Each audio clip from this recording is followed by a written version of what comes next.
Noches, bienvenidas, bienvenidos a la presentación del libro Atravesando la frontera del feminicidio, expresión de la derrota colectiva y masculina, una propuesta de análisis desde el caso boliviano, escrito por Marcelo Nicolás Guerra.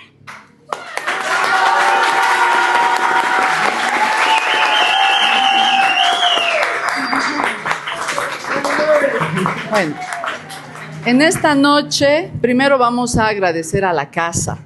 Damos un especial agradecimiento a Cecilia Rocabado Tubert, que en este momento está en una reunión. Ella es una aliada, una hermana y es la decana de la Facultad de Derecho y Ciencias Políticas. Gracias a esta alianza nos encontramos en este lindo espacio, el auditorio intercultural de la facultad. Y pues esperamos que pronto la foto de Cecilia esté aquí con estos señores incomodándolos.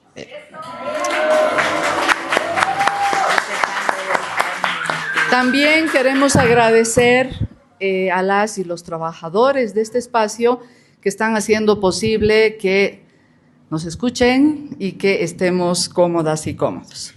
También queremos agradecerle a otra hermana, otra gran maestra, a Rita Segato. Ella, a pesar de un largo viaje que ha estado haciendo, está ahora aquí y va a estar también en el aula del diplomado Justicia Feminista.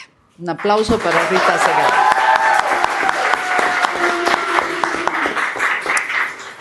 Rita está hoy en La Paz para compartir sus conocimientos y su sabiduría en una relación de horizontalidad con les y los diplomantes, y está hoy aquí para comentar el libro, donde es autora del prólogo, como maestra y tutora del autor. Voy a hacer un comentario entre paréntesis. Yo estoy segura, pero segura, que ninguna académica, ningún académico de nuestro país, nadie se atrevería a utilizar los aportes teóricos y conceptuales de Rita Segato sin reconocer su autoría y sin citarla, aunque sea en pie de página. Porque reconocer la autoría cuando estamos en lucha es también una forma de lucha colectiva. Me refiero al artículo de Virginia Ayllón en un libro del Bicentenario, donde utiliza un aporte conceptual de nuestra compañera y hermana María Galindo y omite citarla. Además de minimizar el inmenso aporte de mujeres creando, en especial de María, que es un referente del feminismo mundial.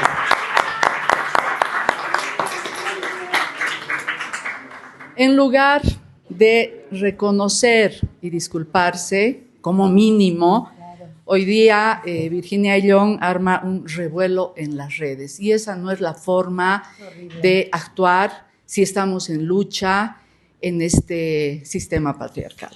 Es cierto.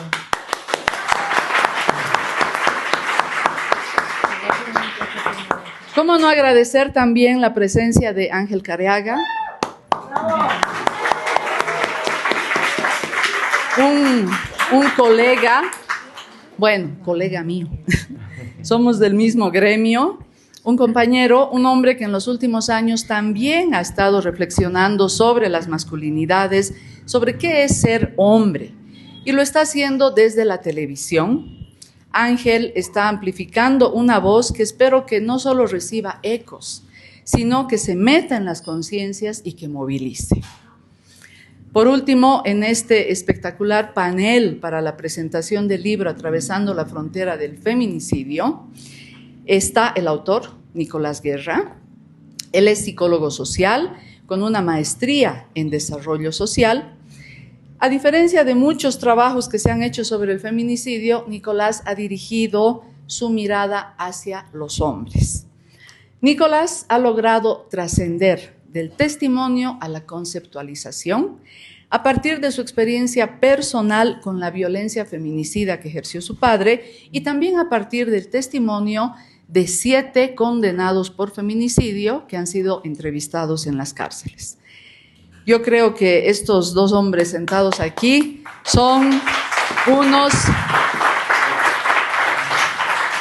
los dos son unos traidores del patriarcado, como nombra María.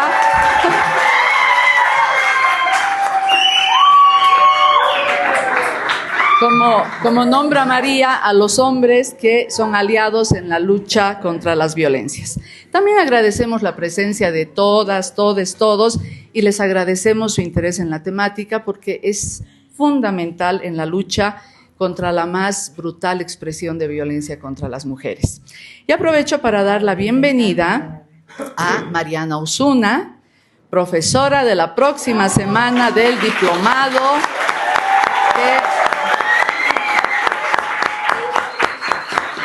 que se vino desde México. Es otra de nuestras profesoras internacionales del Diplomado Justicia Feminista. En esta oportunidad vamos a escuchar primero los comentarios y después al autor. Cada persona del panel va a tener 10 minutos y luego vamos a abrir el micrófono para 3 preguntas. Al final vamos a tener una sorpresa y les voy a ir avisando cuando el tiempo esté por llegar al final.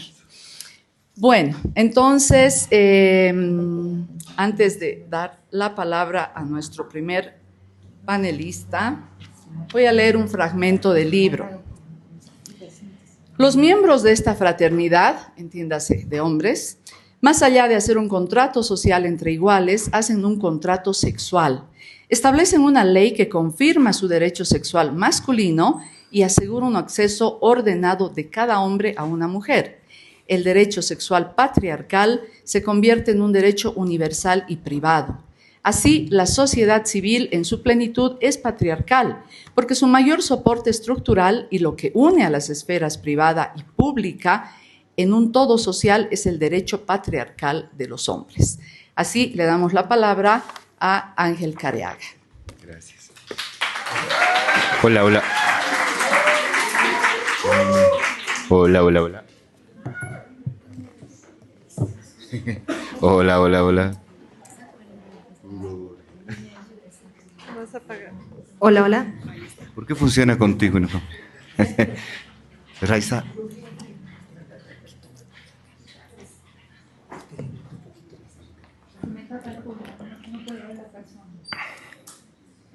¿Ya me estoy jugando el tiempo o no? Bueno, primero, de verdad, muchísimas gracias por esta invitación. Cuando me he encontrado con el trabajo de Marcelo, me interpeló, principalmente porque creo que Marcelo tiene esta capacidad de podernos involucrar una vez más en la reflexión, podernos provocar una vez más a quienes nos puede llegar a interesar el poder trabajar en el nosotros antes de ver el entorno. Y esa obligatoriedad creo que es la que me ha colocado en el lugar que estoy ahora.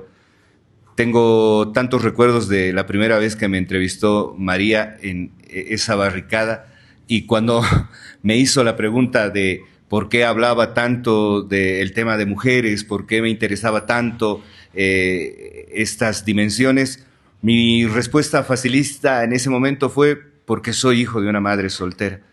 Y me acuerdo que con una agudeza increíble, María me dijo, como cientos y miles de hombres en este país, ¿qué te puede hacer especial en relación a eso?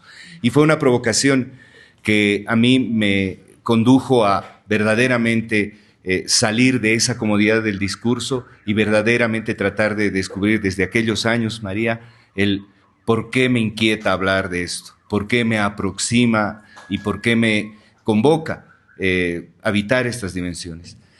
Cuando recibo la invitación de comentar el trabajo de Marcelo, mi primer criterio desde luego ha sido no me están invitando por mi vena intelectual, tiene que ser por el lugar que ocupo, lo que estoy haciendo a nivel profesional y eso se concentra en mi trabajo en los medios de comunicación.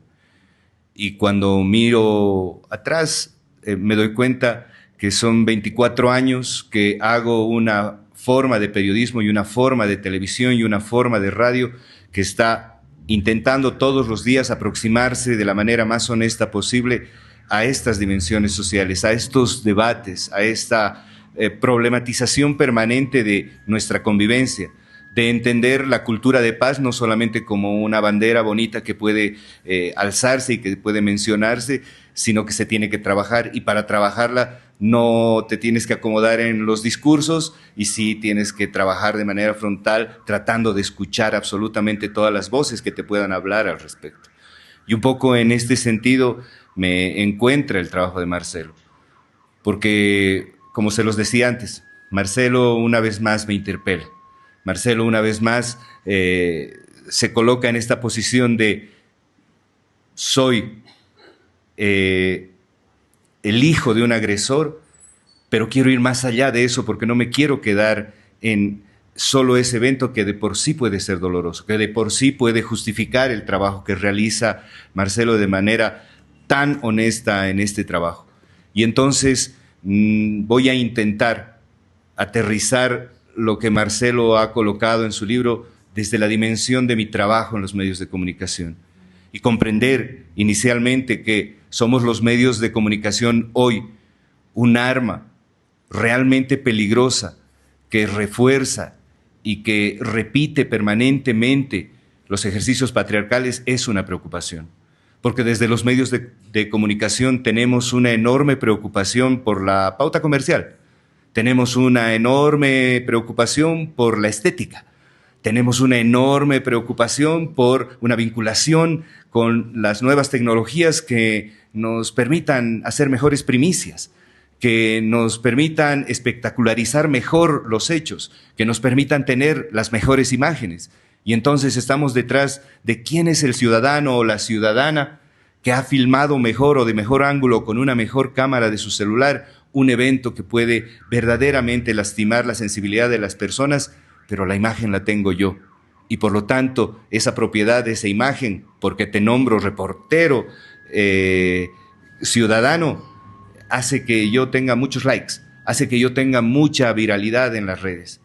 Y entonces ahí el trabajo de Marcelo primero me cruza en esta irresponsabilidad que tenemos al momento de abordar las temáticas que tienen que ver con la violencia, las violencias, con la torpeza que tenemos al momento de transmitir un hecho que debería verdaderamente erizarnos la piel, como es la muerte de una persona. Y entonces cuando leo el trabajo de Marcelo y encuentro, por ejemplo, la aguda crítica que hace en torno a cómo se han construido estas dos leyes, la de violencia política y la de violencia hacia las mujeres, casi como una forma de argumentar o colocar en un escenario a un sistema que muy hábilmente sabe acomodarse y decir, por si acaso estamos trabajando en este tema, nos estamos preocupando, pero creo que Marcelo tiene la capacidad de mostrarnos de que, desde luego, son leyes que están ahí acomodadas, colocadas para que la opinión pública piense que se está trabajando en el tema cuando en realidad no se está trabajando. Cuando tenemos una cantidad enorme de funcionarios públicos que ni siquiera conocen estas normas, no las manejan apropiadamente, y tenemos una cantidad enorme de periodistas y de medios de comunicación que más o menos ojean la ley para ver qué cosa tenemos, de qué cosa nos tenemos que cuidar, qué no podemos mostrar, cuánto tiempo lo podemos mostrar, qué imágenes tenemos que blurear o qué cosas tenemos que cuidarnos para no infringir la norma. Pero no se convierte en una herramienta que los medios de comunicación utilicemos de manera responsable para informar mejor, para crear contenidos mucho más responsables y que verdaderamente generen, por ejemplo, un puente para que seamos críticos con lo que está pasando en la sociedad. Y esto nos sucede con absolutamente todas las violencias, porque parecería que son las violencias, y especialmente las que se generan en contra de las mujeres de manera sistemática, son las que más nos retribuyen, las que más visibilidad nos generan, las que más, lamentablemente, más cuerpo nos generan. Porque si ustedes se dan cuenta, las redes de televisión, los medios digitales e inclusive los medios escritos que más utilizan la imagen de la mujer, que más violentan la imagen de la mujer, Son increíblemente las redes que pueden tener además casi el monopolio de un debate presidencial, como lo hemos vivido en las últimas elecciones. Y entonces Marcelo, para no desviarme, me invita una vez más a revisar cómo desde la normativa yo tampoco hago mi trabajo adecuadamente como periodista.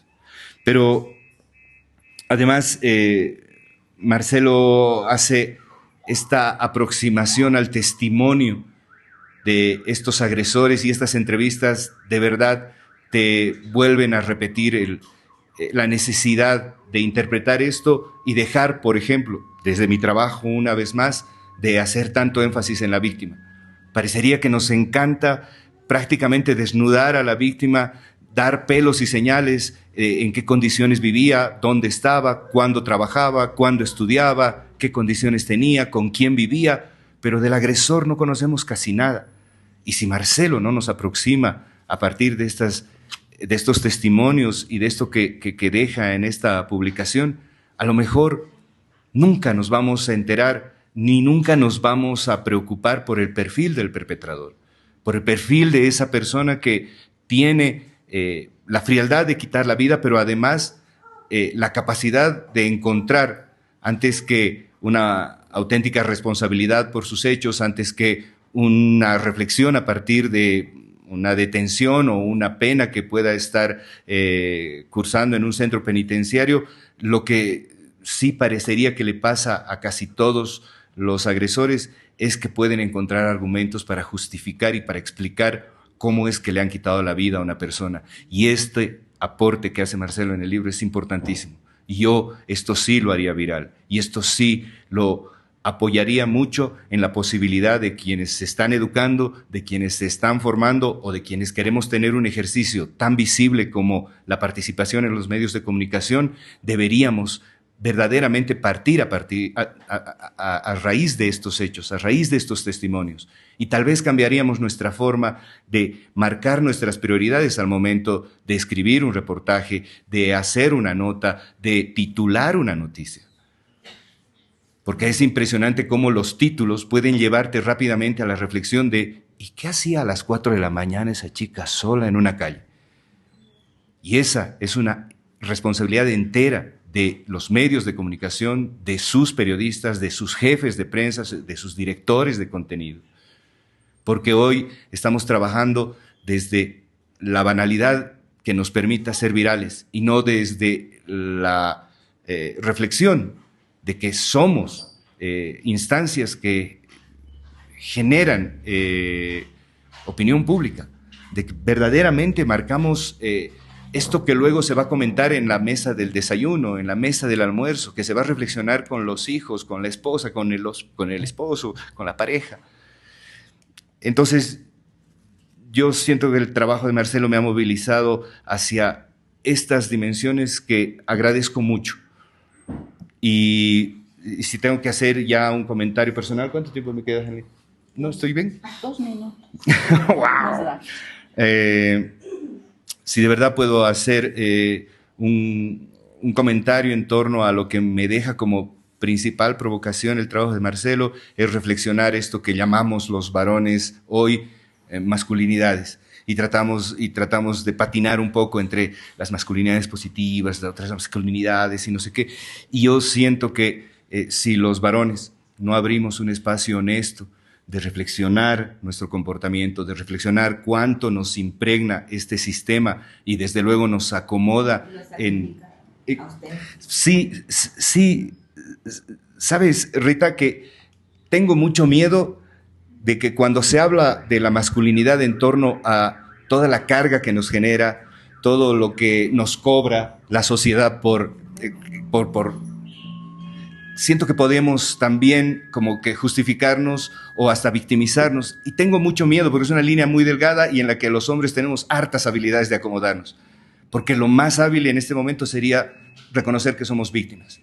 Y podríamos agarrar aspectos muy rapiditos, ¿no? El durar en la cama, el no perder tu trabajo, el ser el más fuerte, el ser el más rápido en el auto. Todos esos son castigos, desde luego que son castigos, porque luego un hombre que pierde su trabajo en cierta edad se siente absolutamente inútil. La sociedad le ha dicho, eres un perdedor, no sirves para nada y vas al Puente de las Américas y te lanzas de ahí.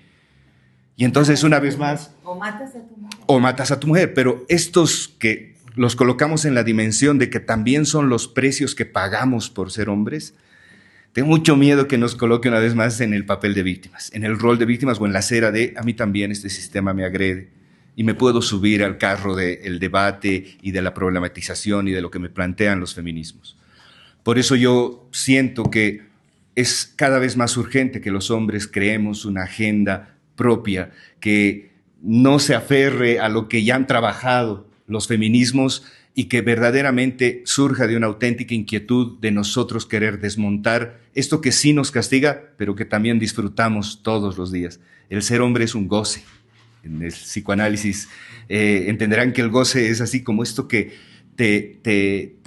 verdaderamente te genera una suerte de repetición permanente, que quieres habitar eso, lo repites, lo habitas, lo sabes jugar. Y entonces pierdes tu trabajo y cuando consigues el otro has vuelto a ganar y luego cuando te das cuenta que tienes un buen salario has vuelto a ganar. Entonces yo creo que es una cosa muy compleja y creo que los hombres de verdad nos merecemos urgentemente un espacio en el que pensemos desde nuestra dimensión de hombres cómo colocar una agenda.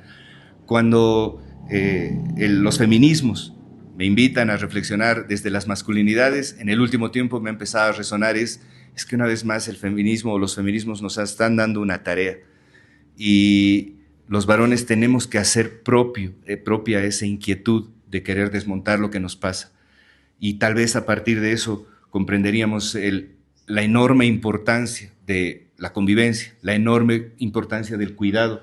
Los varones no nos cuidamos, los varones vamos al dentista cuando la muela está podrida, no vamos al dentista cuando ha empezado la primera sensibilidad al frío. Y esta puede ser el mejor ejemplo de mostrar cómo en la vida no vamos hasta que tenemos algo realmente podrido. Y a lo mejor, como dice Rita, terminamos con la vida de personas, pero porque estamos verdaderamente afectados. Pero esto que no nos coloque en la dimensión de víctimas del sistema, que nos coloque en la dimensión de ser responsables también de toda esa comodidad que nos genera también este sistema y que nos hace habitar acá. Eso, gracias.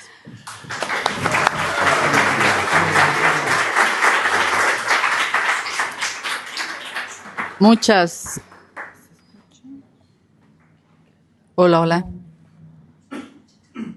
¿Se escucha? Ahora sí. Muchas gracias, Ángel. El rol de los medios en la lucha contra la violencia o el mantener la situación como está es un tema importantísimo. Y también los mandatos patriarcales que también acatan los hombres cuando no hay estos procesos de reflexión, ¿no? Muchas gracias. Otro fragmento del libro para darle la bienvenida al comentario de Rita. Hubo un detonante para la ruptura mental y psicológica del acusado en el momento del hecho.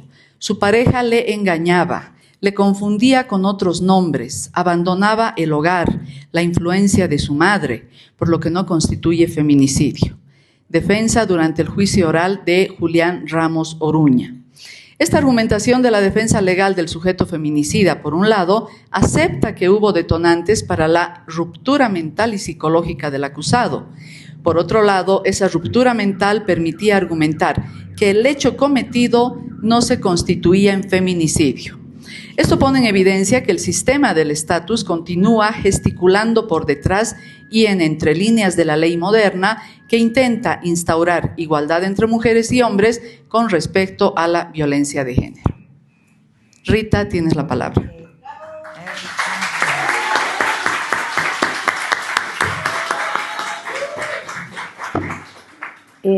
Bueno, yo tengo aquí unas notitas un poco dispersas. Solo quería hacer un comentario, porque lo más lindo es pensar en conversación, ¿no? Que los hombres en todas las naciones del mundo tienen una expectativa de vida más corta que las mujeres. Entonces, hay muchas hipótesis sobre por qué. ¿Escuchan? Al revés. Hay muchas hipótesis, ¿no? La mía es que la presión para permanecer mostrándose hombres es enorme. O sea, la la masculinidad es un título, no la da el cuerpo, es un título. El hombre se titula macho. Y para titularse macho tiene que dar varios exámenes. A veces es hasta un examen de capacidad de violar. Entonces, para mí, y he llegado muy recientemente a esta definición, la violencia de género es el síntoma que nos permite diagnosticar la fragilidad masculina. Es un síntoma de la vulnerabilidad de la masculinidad. La emasculación está siempre en la puerta. Siempre estamos con el... Yo no, porque afortunadamente soy mujer. Somos mucho más felices nosotras. Porque podemos reírnos en cualquier circunstancia y de todo. El hombre no. El hombre siempre se ríe con víctimas. O sea, se ríe de alguien. ¿Eh? De alguien que pasa, en fin, ustedes saben de qué se ríen los hombres. En un pacto, en una alianza que en mis primeros textos le llamé de fratria, como está usado en el libro de Marcelo. De fratria, cofradía, hermandad masculina. Y hoy le llamo corporación, porque me doy cuenta de que esa fratria tiene una estructura claramente corporativa, ¿no? Que después se replica en todas las corporaciones que conocemos, que son lo que envenena todas las instituciones. Y en el mundo presente, en el mundo de hoy, ustedes van viendo cómo todas las instituciones, la academia, el derecho, la policía, los militares, los cárteles, las pandillas, todos tienen esa misma estructura corporativa cuyo fundante, cuya fundación, cuyo sótano, cuya base es el patriarcado. Entonces el patriarcado no es un orden moral, y ese es un problema que tenemos en el feminismo. Cuando hay una violación, la pensamos moralmente. No es un crimen moral, no es un delito moral, no es una infracción moral. Es una infracción, toda agresión a la mujer, que a veces es una agresión a otros hombres, feminizándoles. Porque fíjense, hay muchas, lo estamos viendo ahora en Palestina, con prisioneros palestinos en Israel. Hay muchas violaciones del cuerpo de hombre, hay muchos hombres que son violados, hasta la muerte inclusive, hasta sufrir daños en su organismo que no les permiten sobrevivir. Pero los hombres no lo denuncian, porque ser violado es ser feminizado, y ser feminizado para un hombre es caer en su estatus de humanidad, es perder humanidad. Entonces ellos tienen muy comprometida su masculinidad con la humanidad. Entonces un hombre feminizado es un hombre deshumanizado. Entonces, pero hay muchos, o sea, la violación masculina es bastante común. Yo he hecho peritajes para Guatemala, para El Salvador, para Colombia, y hay violaciones masculinas, pero no están en las estadísticas, porque el hombre prefiere cualquier cosa que caer de su estatus masculino, que perder el título de la masculinidad, ¿no? Entonces, por eso, cuando yo hablo de abajo el mandato de masculinidad, que es el mandato que obliga a los hombres a titularse hombres, ¿no? Abajo ese mandato, encuentro en la calle a veces hombres muy jóvenes, y a veces hombres muy ancianos, gracias Rita Segato, abajo el mandato de masculinidad, porque es un sacrificio terrible ser hombre. O sea, hay gozo, pero también el gozo es un gozo equivocado. No iba a hablar esto, pero me fui por aquí. El gozo masculino, como dicen otras autoras, está citado en mis libros, sobre todo en las estructuras elementales de la violencia. Porque yo empecé a decir, no, la violación no es un acto sexual, es un acto de poder. Así como el patriarcado es un orden basal, fundamental, de poder, y no moral, no religioso, no de costumbres, sino de poder, entonces ese orden de poder, por lo tanto, es un orden plenamente político, ¿no? Entonces, no sé, perdón, pero estoy cansada, habló el bebé y me fui quería más estar con el bebé que estar aquí. ¿Qué decía inmediatamente antes? La violación es un acto de poder, el patriarcado es un orden, y me perdí, perdón. Estaba intentando explicar que, perdonen, me distraje con el bebé. El goce, gracias María. ¿Ves? Ella me presta atención. Bueno, el goce masculino, entonces me decía, entonces ¿cómo puede haber en situaciones, miren, en situaciones de guerra, porque he hecho varios peritajes en situaciones de las nuevas formas de la guerra, ¿cómo puede entonces tener una erección? ¿Qué goce es eso si no es un goce sexual? Es un goce narcísico. El gozo masculino es narcísico, autorreferido. Autorreferido. O sea, el gozo de poder mostrar ante sí mismo en el espejo y a los otros hombres, y a las mujeres también, y a la sociedad entera, que es macho. No es un goce claramente sexual. Para muchísimos hombres, los que violan, no es un... Y he hecho entrevistas a muchísimos hombres. El goce que entendemos como sexualidad, que es la relación entre dos cuerpos, la relación entre dos personas, no aparece ahí descripto de esa forma, más bien aparece descripto como una exhibición. La violación es un espectáculo de masculinidad para adquirir una titulación frente a los ojos de los otros hombres y ser feliz mostrándose a sí mismo que tienen poder. ¿Entienden? Hay que entender eso y los hombres tienen que entender eso porque cambia la vida y cambia el mundo. Y ese es, y tiene que ver con tiene que demostrarlo porque si no, el hombre es frágil. Es frágil. O sea, es verdad lo que decís, concuerdo se dice en español, concuerdo con que muchos hombres van a hablar de que la mujer lo perjudicó, lo hizo pasar un mal momento, porque hablan desde la perspectiva de tener que demostrar al mundo que tienen una propiedad sobre un cuerpo femenino. O sea, que tienen una capacidad de dominación, y cuando la muestran y la demuestran, que es en el último momento, en el mismo instante, que en el que llamo el tip of the iceberg, allí en la punta del iceberg, que tienen que demostrarlo, pero en general lo demuestran con las otras potencias masculinas, porque la primera es la sexual, la segunda es esta, que es la envergadura, o sea, el poder físico, ¿no? La tercera es la potencia bélica, ¿no? La cuarta es la potencia política.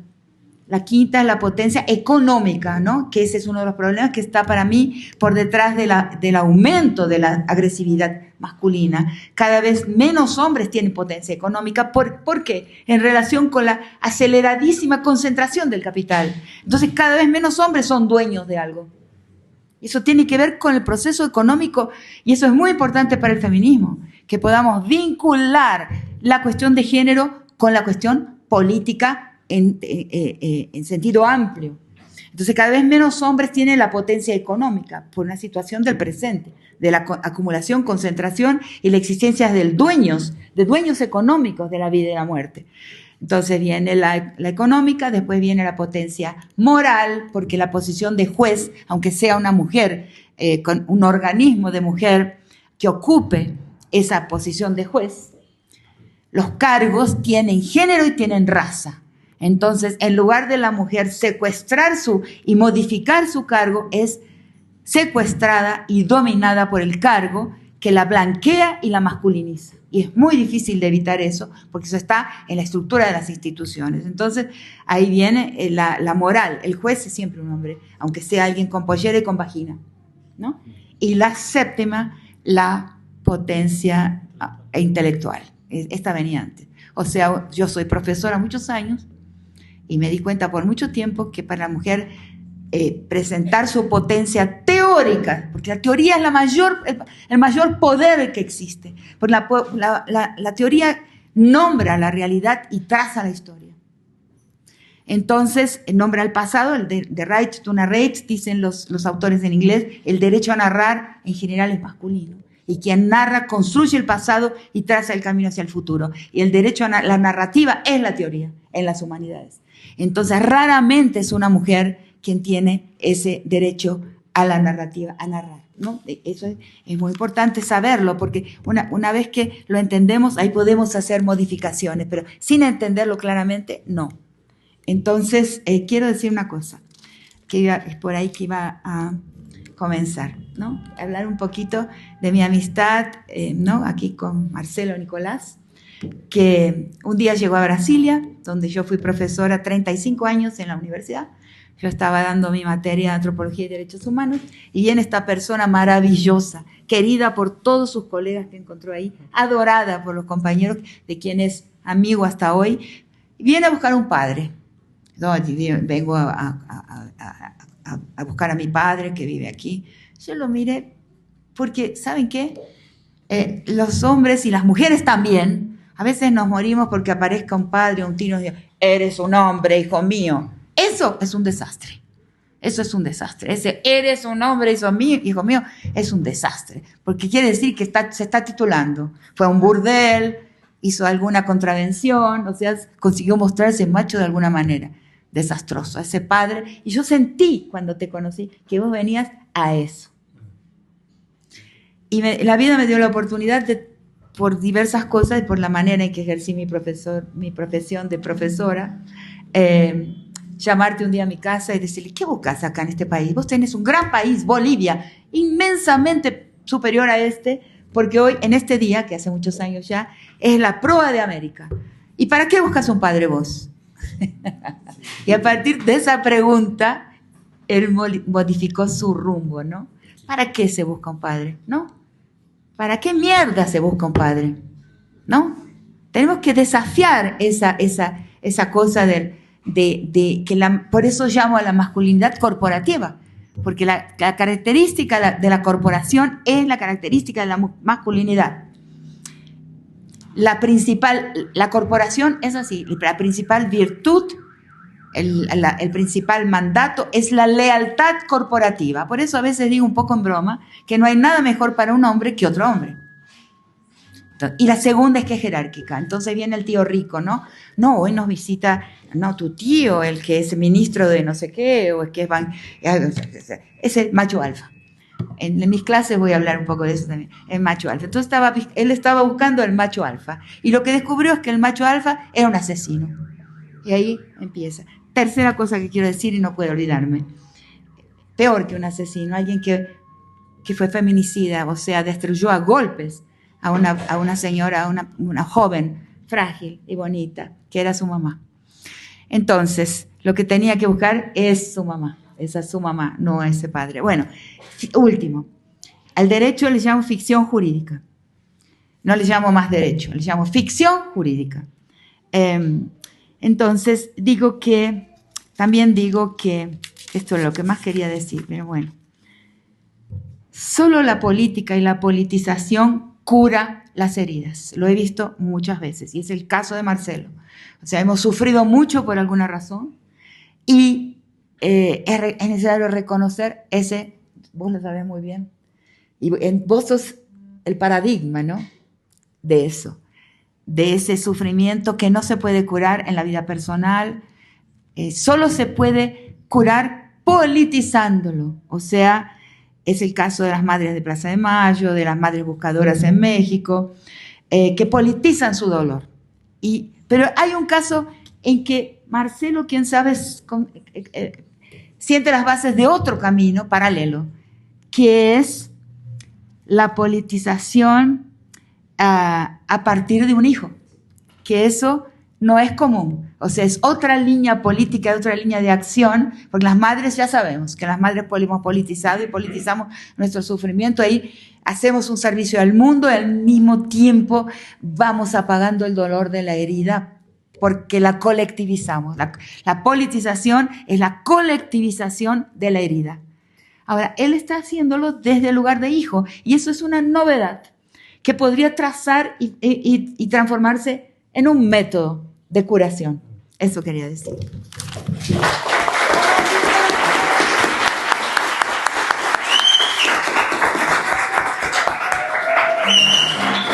Bueno. Muchas gracias, Rita. Como les decía antes, no solo comparte conocimientos, sino la sabiduría que ha ido adquiriendo en toda esta increíble trayectoria que tiene Rita. Otro aplauso. Ay, no.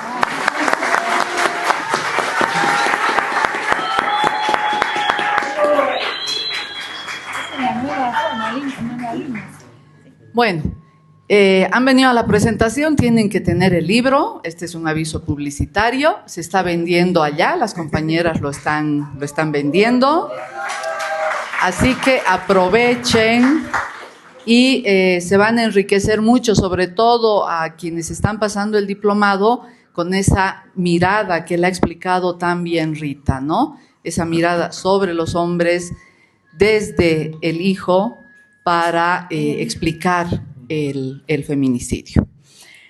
Ahora sí, antes de darle la palabra al autor, voy a leer otro fragmento del libro. Dice: este libro da cuenta de un esfuerzo intelectual sostenido, de una cuidadosa articulación de ideas, de una investigación meticulosa y, tal vez lo más relevante, de un compromiso ético por contribuir a la superación del patriarcado.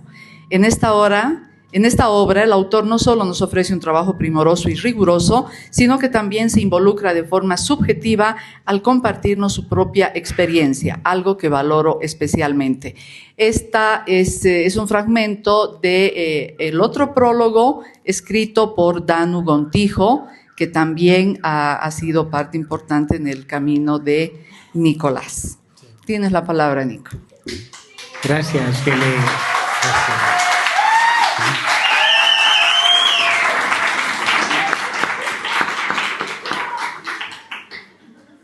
Bueno, mis compañeros, compañeras y compañeros del diplomado deben saber cómo estoy ahorita.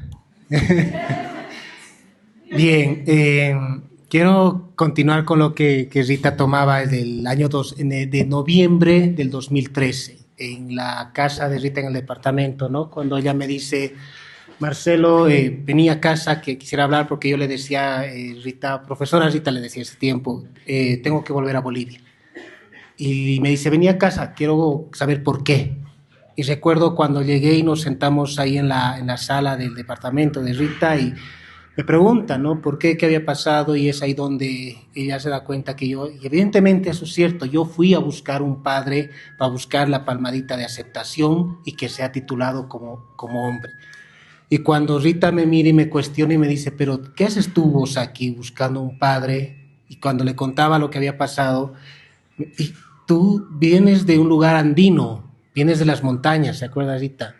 ¿Qué haces en una ciudad como Brasilia? Tú no perteneces aquí. Y recuerdo que en ese momento, y les compartía a mis compañeras, tuve lo que trato de llamar en este libro un giro existencial, ese clic, así que era como que, como decimos aquí en Tupí o en Tupiza, bueno, en el Pago, era como de un sopapo que reaccionas y dices: ¡wow! O sea, ¿qué ha pasado? ¿Dónde estoy? ¿Qué estoy haciendo aquí?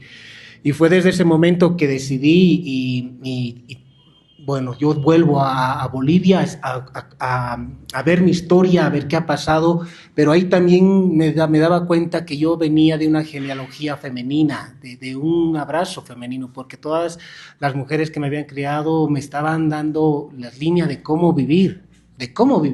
Sin embargo, yo había ido a Brasilia a buscar cómo morir, cómo estar derrotado. Es que eso me doy cuenta y he ido a buscar mi derrota, como trato de compartirles a ustedes, compañeros, compañeras. Entonces, el 2013 vuelvo, llego aquí a Bolivia, me encuentro con mi mamá Gladys, empiezo a indagar toda esa historia que ya la conocen y decido el 2018, le digo: Rita, estoy haciendo la maestría de desarrollo social en el CIDES, quisiera investigar esto, pero desde lo mío, desde mi punto de vivencia, ¿se acuerda, Rita? Y ahí, en ese proceso de pensarme, de reconfigurarme, de cuestionarme, de interpelarme, de verme al espejo, pero ese espejo roto donde puedo ver más allá de la simple masculinidad que quería ser aceptada, es que decido estudiar esto. Y ahí es donde, tengo que ser sincero, no entendía qué es lo político en este proceso, qué era lo político, porque no nos enseñan a nosotros los hombres la ruptura política. Y ahí iba pensando, y bueno, cuando escribía dije: lo político de salir de lo personal, de esta historia personal y a trascender a lo público, era político en el momento en que yo decidía recuperar la memoria y la dignidad de mi mamá Nancy y compartirla y sanarme. Porque fue en el ámbito público que encontré alivio y me permitió escribir un libro que no ha sido fácil.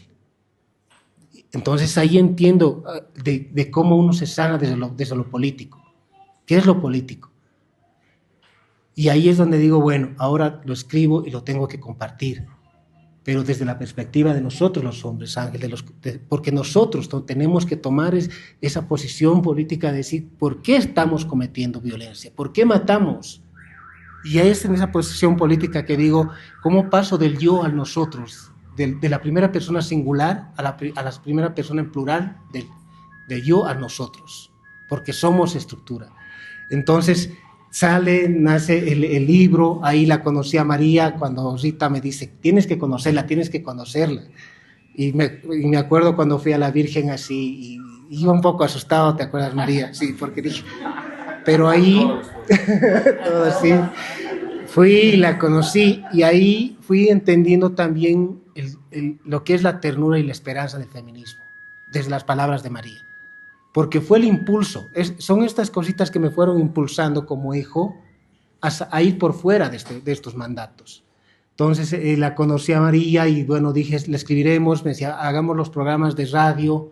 Fue la primera vez que me senté en una radio y hablar y entendí el alcance de la radio, no en el alcance físico, no, sino el alcance social. Y el alcance afectivo de ser disidente, como dice Danú en el prólogo, disidente de estos mandatos, de este patriarcado, para ser nuevamente reexistente de algo. Entonces llego a escribir el texto y bueno, ahora cuando entré a esta sala y la veía a María cuando hacía los cuadros, y me hizo recuerdo algo que hace un mes y medio más o menos, ¿te acuerdas, María, cuando me hacías una entrevista me decías, ¿por qué no vas a Calauma a presentar el libro? Y cuando estaba en Tupiza dije, ¿por qué no voy a la frontera en Villazón con la Quiaca y entro a la carceleta de Villazón a presentarla? Después del 2020, que fue la última vez que ingresé a Chonchocoro, me fui a la cárcel de Villazón, que pensé que era una carceleta pequeña. No, era una cárcel de alta seguridad. Entro con el libro porque había solicitado el permiso para ir a hablar de este libro con los sujetos que estaban ahí. Entro y el oficial me dice ya, ¿con cuántos va a hablar? Con los que estén presentes. Ah, bueno. Entro y los hace formar en fila a todos los sujetos, como 300.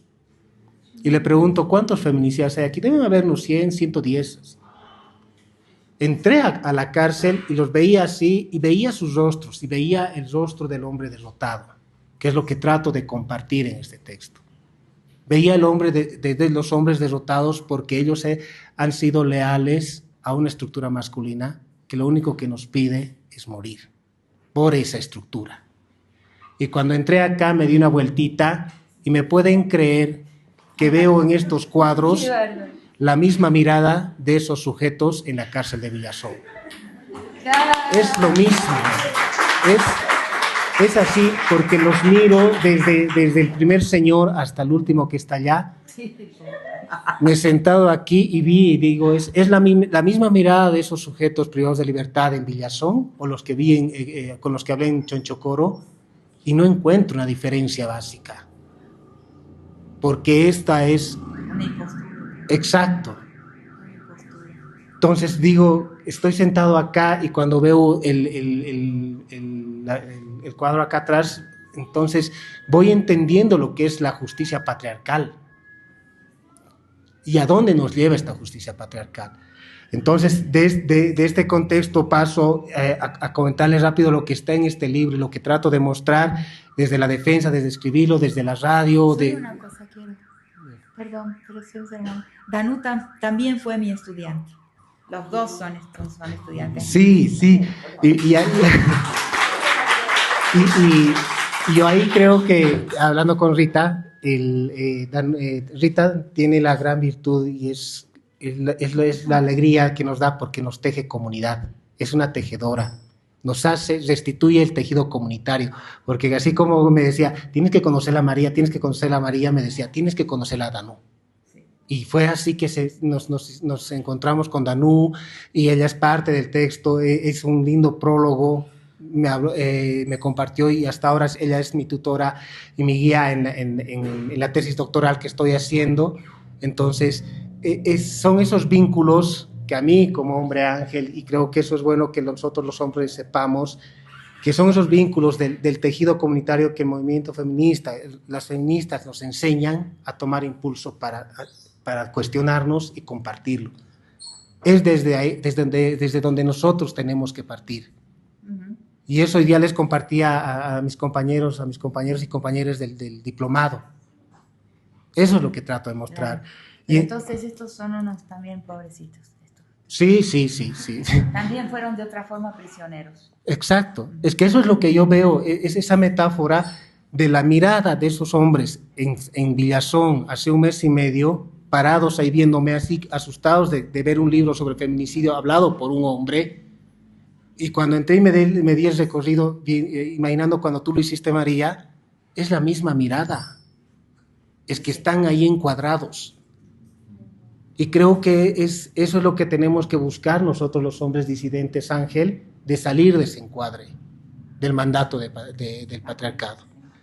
Entonces, cuando escribo el libro, planteo, inicialmente el libro era Atravesando la frontera del feminicidio, una expresión de la derrota colectiva, masculina y estatal, porque creo que es una triada de derrotas que este sistema nos lleva.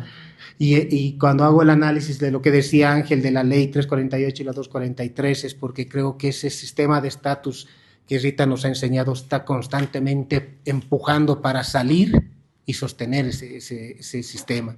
Y cuando hablo de una derrota masculina es porque veo en esos hombres feminicidas la derrota que este sistema nos exige para sostenerse, porque creo que es un sistema antropófago por excelencia, que nos consume a nosotros como hombres para sostenerse. Y es ahí donde tenemos que buscar la disidencia, para finalmente tratar de llegar a plantear cómo nos articulamos, cómo aprendemos del movimiento feminista. Que hoy, ¿por qué menciono eso? Porque hoy día cuando estaba dando la clase, y quiero compartirlo porque para mí ha sido un aprendizaje, el debate que hoy día se ha generado en la clase. No, Alex, tú estabas allá, a los compañeros que me preguntaban, me cuestionaban, me decían eso, de eso se trata. Este no es un libro cerrado. Este es un primer pequeño pasito de un proceso que nosotros los hombres tenemos que empezar a darlo, compartirlo y replicarlo. Y me alegró mucho. Al comienzo, no lo niego, me temblaban las piernas, así, wow. O sea, es que eran preguntas, eran cuestionamientos muy, muy directos. Pero a la vez me daba cuenta de que eso es lo que tenemos que generar con los otros hombres: inquietud, molestia, interpelación, porque creo que es la única forma de que se puedan volver disidentes y entender de que ser violentos no es una victoria, es una derrota. Eso es lo que estoy buscando y trato de enseñar, de compartir desde esa experiencia, desde esta forma de la decisión política que he tomado para escribir este texto, este libro, y seguir escribiendo como una herramienta pedagógica. En este sentido, para ir concluyendo, cuando venía de Tupiza leía Feminismo Bastardo, y tú tienes una parte de justicia patriarcal, ¿verdad? Y cuando me hacías la presentación, María, nos decías, es un desafío para Nico, y evidentemente es un desafío.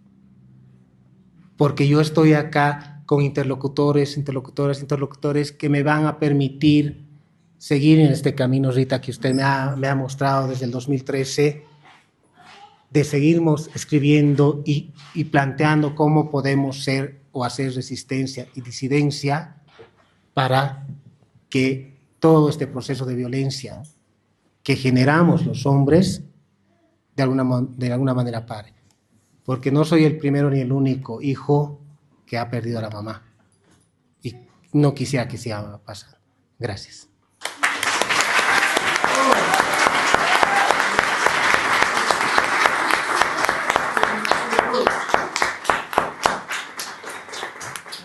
Muchas gracias, Nico. Bueno, quienes nos hemos perdido ese debate, pues, a ver, vamos a tratar de que las preguntas que van a venir de las personas asistentes un poquito nos acerquen a eso. Tienen la palabra ahora el público allá. Nata, voy a ir con el micrófono.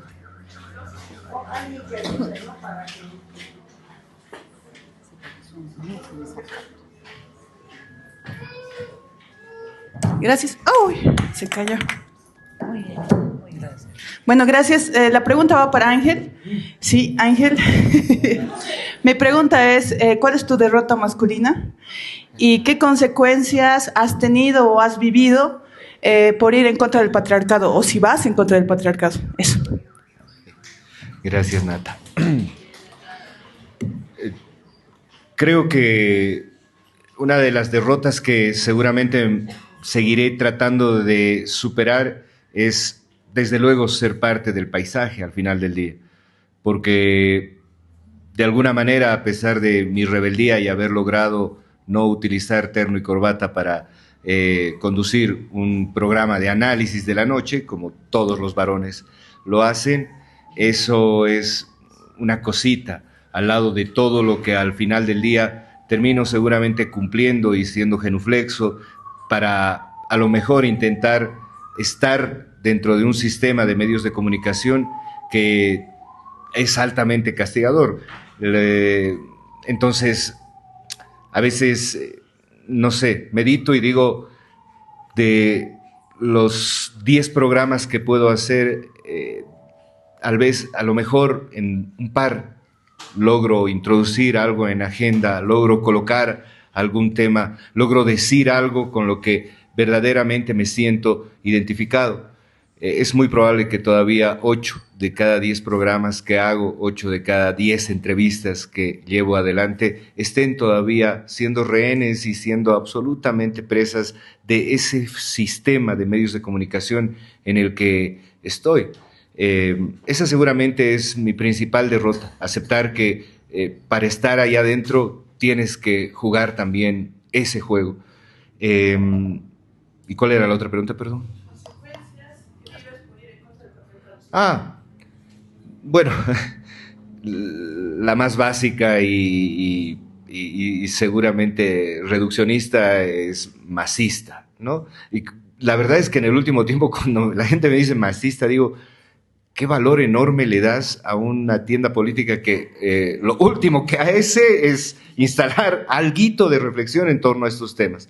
Pero si te viene bien decirme masista, si haces catarsis, pues está bien, seguí haciendo catarsis. Luego progre, luego zurdo, luego todas estas cosas, ¿no? Tibio. Yo la verdad es que en este tiempo he aprendido a disfrutar de esa frustración. Si la gente verdaderamente siente que por los calificativos, las etiquetas, van a sentirse un poco mejor con ellos, van a liberar un poco sus frustraciones, sus miedos, sus culpas, su mirada estrechita, pues que lo hagan.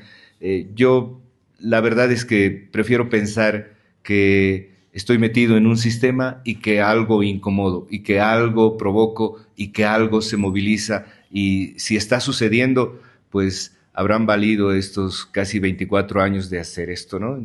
No sé si te he respondido, pero es eso. Gracias, Nata. Gracias de verdad. Otra pregunta. Quiero hacer un comentario sobre esto que se me ocurrió ahora escuchándote. El problema es que hasta que no se llega a la tragedia, no viene la reflexión. O sea, estamos viendo que personas que llegaron a la tragedia personal o al dolor personal, bueno, entran en la reflexión, ¿no? Y para los otros el mundo continúa. Ese es el problema. ¿Cómo rompemos esto? ¿Cómo rompemos esto de que se necesita una tragedia para ponerse a pensar? ¿No? Gracias, Rita. Tenemos 2 preguntas más. ¿Quiénes las aprovechan?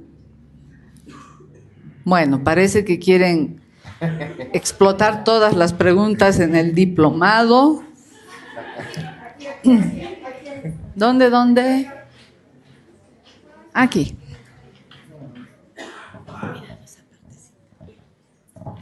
Bueno, más que una pregunta, quizás es un comentario a lo que mencionaba Rita y Ángel, que me hizo mucho eco. Bueno, justo de la persona que voy a hablar no está acá, es de mi hermano de 18 años. Bueno, yo en lo personal soy una sobreviviente de violencia, tengo una denuncia, y creo que en todo ese proceso, cuando tú mencionabas, Rita, de politizar el dolor, creo que no sé si es parte del proceso, no creo que yo no lo si bien lo he asumido como una acción política el denunciar, pero también asumir que el tipo de justicia que yo esperaba desde el Estado no era la justicia que me correspondía, que era la que me iba a sanar, sino el politizar en colectividad con mis amigas. Claro. No sabía que inconscientemente en ese proceso quien se estaba politizando también era mi hermano de, en ese entonces, 16, 15 años. Entonces era la persona que me sostenía cuando yo estaba denunciando, y cuando tú mencionabas, Ángel, lo de para él es una derrota, me hace mucho eco, porque yo no sabía que para mi hermano una derrota era ser como lo ha hecho mi agresor. Entonces, recientemente mi hermano está en Santa Cruz, él vive allá, y él, con mi hermana teníamos una charla, ¿no? Porque él tiene su novia, y él la llamaba mucho. Entonces con mi hermana le decíamos, che, esa es una actitud media posesiva, un poco posesiva, y a veces cuando le hacemos como alusión de que tiene un carácter parecido a mi papá, él se molesta porque lo último que quiere ser es como mi papá. Claro. Y lo último que quiere ser, porque él se acuerda cómo ha iniciado mi relación violenta con mi agresor, y él dice, yo no soy eso. Claro. Entonces, me hace mucho eco lo que dices. Mi hermano ve, y yo no me he dado cuenta escuchándote, mi hermano ve una derrota al verse o mirarse como esos hombres. Claro. Entonces, siento que ahí yo sí soy un poco a veces separatista, quizás de yo no voy a educar a los hombres, digamos, en mi posición feminista, pero no sabía que en este proceso de politizar estaba politizando a un niño de 15 y ahora tiene 18 años, y yo lo miro, y por eso le decía a la Mayrita, es que no sé si es oportuno, pero yo lo miro a mi hermano, y cuando le decimos, ¿te pareces al papá? No, a él no me parezco a él. Y siempre nos tiene como figuras a mi mamá y bueno, a mi hermana y a mí, y dice, no, yo soy. Y sus trabajos de la universidad, recientemente hay uno que hacía de la economía informal y ponía como ejemplo a mi mamá, quien muchos años también se ha revelado con eso, porque mi papá pierde eso, el poder económico, porque renuncia a su trabajo, entra en un área informal, pero trabaja con mi mamá. Entonces ella es como, le ha dado vuelta a esa idea, y mi hermano es como, no, yo tengo una figura, y no busca una figura paterna, porque mi papá no es malo con él, pero es como, él busca lo que no quiere ser en mi papá.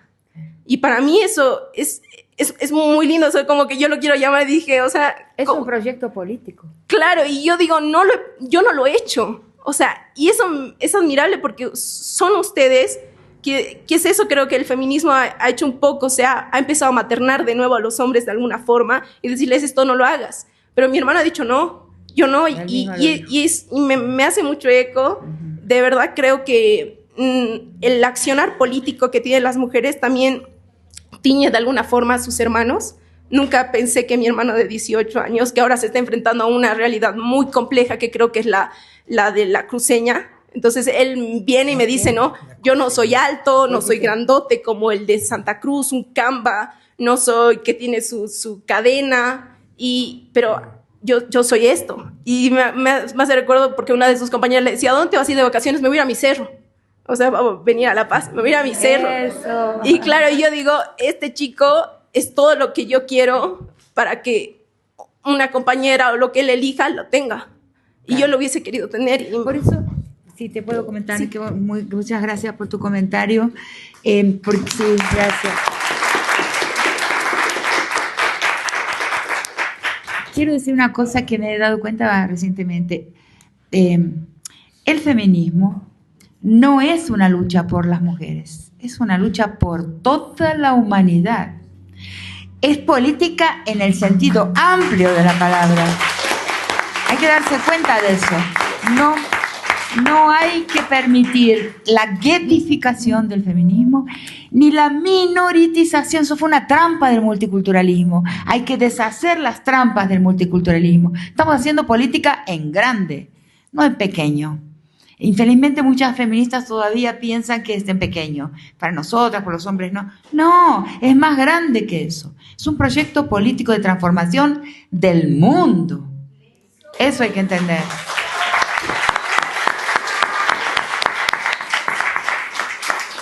Allá está la última pregunta, la más lejana.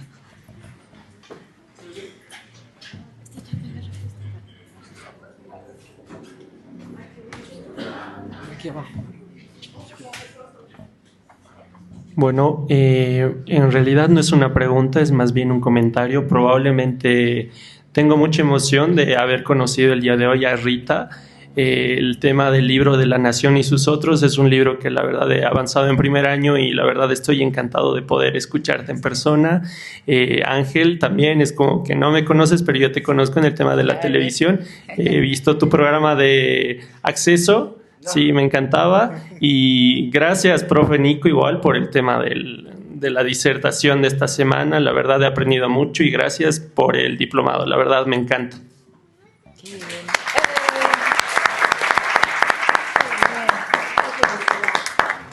Muchas gracias. Bueno, con esto hemos terminado la presentación del libro, pero quiero tomar una palabrita que ha dicho Ángel sobre las etiquetas.